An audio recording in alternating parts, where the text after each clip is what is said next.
দেখো জেঠিমা, এই পৃথিবীতে কে কোথায় থাকবে, কার স্থান কোথায়, তা তো স্থির করবেন বিধাতা। আমি বা তুমি চেষ্টা করলে কি তা বদলাতে পারবো বলো?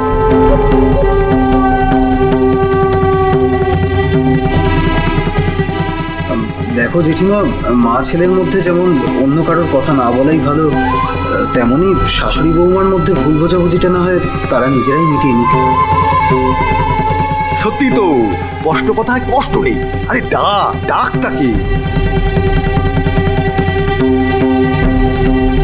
কই গো, এসো এবার, ভেতরে এসো।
এই তো আমার মা এসেছে।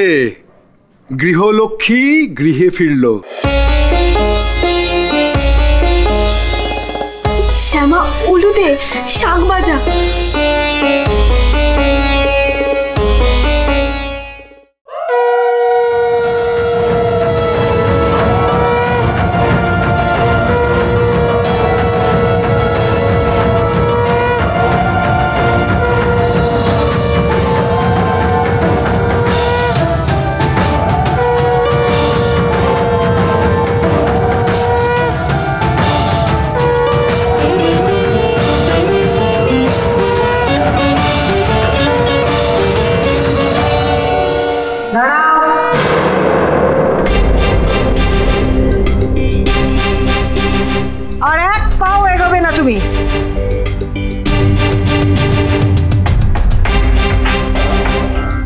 এ বাড়িতে তোমার কোনো স্থান নেই। বর্মা বাড়ির বউ হিসেবে আমি তোমাকে স্বীকার করি না। যেখানে দাঁড়িয়ে আছো সেখান থেকেই তুমি ফিরে যাও। তোমার লজ্জা করে না এই বাড়িতে পা দিতে? যেই নামো তোমাদের বাড়িতে গেল অমনি ড্যাং ড্যাং করে ওর সঙ্গে চলে এলে। কোথায় গেল কোথায় গেল তোমার জেদ? বিভা, জ্যাঠা চিন্তা করো না জ্যাঠা, আমাদের কপাল এখন অনেক বড় হয়ে গেছে, ও সবকিছু নিজেই সামলাতে পারবে। বলছিস মা সব সামলে দেবে? আচ্ছা দেখি। তোমার বাবা মা পারলেন তোমাকে আবার এ বাড়িতে পাঠিয়ে দিতে? কেমন বাবা মা তোমার, যে বাড়ি থেকে তোমাকে নিয়ে গেল সেই বাড়িতেই আবার সুরসুর করে পাঠিয়ে দিল। এই বাড়ির উঠোনেই দাঁড়িয়ে না উনি এ বাড়ির অমঙ্গল চেয়েছিলেন? আশ্চর্য।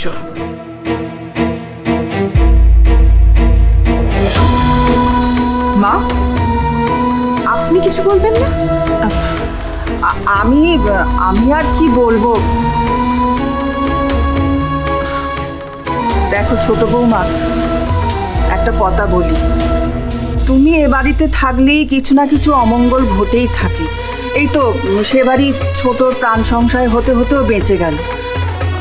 তাই আমি বলি কি, তোমার জেঠিমা যা বলছে তুমি শোনো, কিছু মনে করো না মা, তুমি তোমার বাপের বাড়ি ফিরে যাও।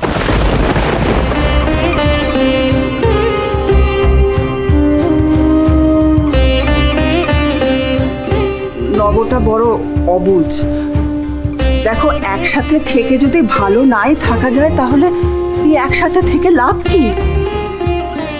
খুব তো এসেছো, এবার সামলাও দেখি। সুরসুর করে পালাতে হবে মা জেঠিমার বাক্যবাণের সামনে। ইস, মাও এইভাবে বলছে। বৌদিদি তো বড় ছেলে মানুষ, সে তো কোনো কথারই উত্তর দিতে পারবে না। সবার মান রাখতে তো ফিরেই যাবে। জেঠিমা, শুনেছিলাম খুব ছোটবেলায় পদ্মা দিদির সঙ্গে পথিকের বিয়ে দেওয়া হয়েছিল, কিন্তু পদ্মা দিদি পথিককে ছেড়ে চলে গিয়েছিল।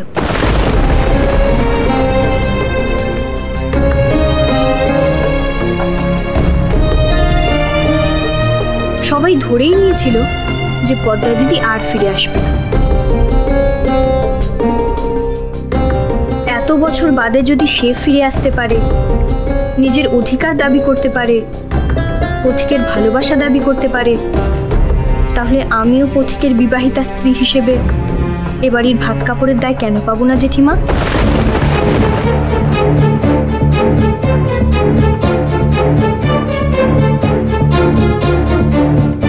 এই জীবনে তো পথিক আমার ভাত কাপড়ের দায়ও নিয়েছে।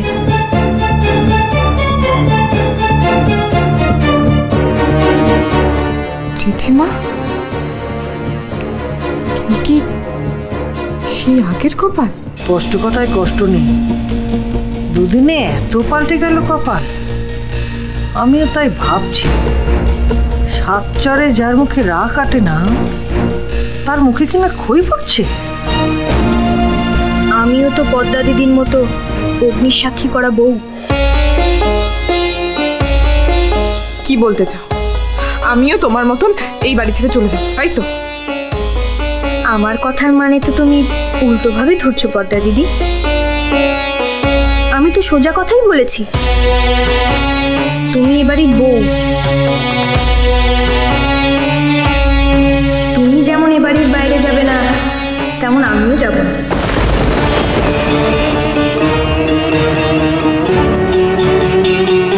কপাল কি সুন্দর গুছিয়ে কথা বলছে। এ বাড়িতে তোমার যতটা অধিকার, আমারও ঠিক ততটাই সমান অধিকার।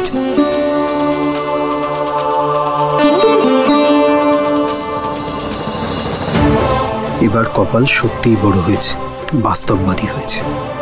বাড়ির কোনো বউই বাড়ির বাইরে থাকলে বাড়ির সমান বাড়ে না জেঠিমা। কপালের যুক্তি একদম অকাট্য। ভুল হতেই পারে, ভুল মানুষ মাত্রই হয়। তোমরা গুরুজন তো তার জন্যই আছো, আমাদের শাসন করে ভালোবেসে করে পিঠে নেওয়ার জন্য। সেটাই তো ছোটদের পরম প্রাপ্তি জেঠিমা, তাই না পদ্মা দিদি? এই রে, এ তো এবার আমাকে চেপে ধরে মনে হচ্ছে। পদ্মা দিদি, আমার ঠাকুর বাবা মাঠানের কথা বলছিলে না? তোমার বাবা মা যেমন চান তাদের মেয়ে স্বামী সংসার নিয়ে সুখে ঘর করুক, তেমন আমার ঠাকুর বাবা আর মাঠানও তাই চান। স্ত্রীর কর্তব্য স্বামীর সুখে দুঃখে পাশে থাকা। সেক্ষেত্রে আমার ঠাকুর বাবা মাঠান কি দোষ করলো তা তো বুঝলাম না। দেখেছেন জেঠিমা, দেখেছেন কেমন কেমন বড় দিদির মুখে মুখে তর্ক করছে? তাতে কি হয়েছে বড় বৌমা? তোমার জেঠিমাই তো বলেন কষ্ট কথায় কষ্ট নেই। ছোট বৌমা তো সেই শিক্ষাটাই নিয়েছে। হ্যাঁ রে ভাই, এ আমাদের সেই কপাল তো। হ্যাঁ দিদি, এই আমাদের সেই কপাল, কিন্তু এক নতুন রূপে। ও আর একটা কথা, যদি সেদিন খুড়িমার দুর্ঘটনার কথা বলো, তাহলে বলবো সেদিন যে ওখানে তেল ফেলেছিল তাকে তোমরা খুব ভালো করেই চেনো।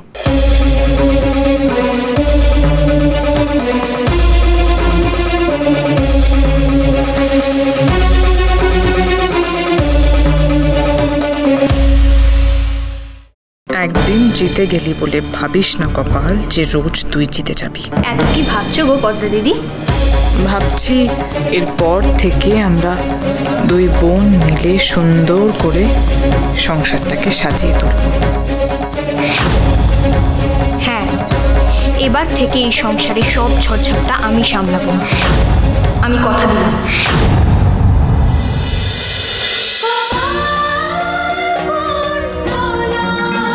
চলো চলো চলো চলো চলো পাল্টাই।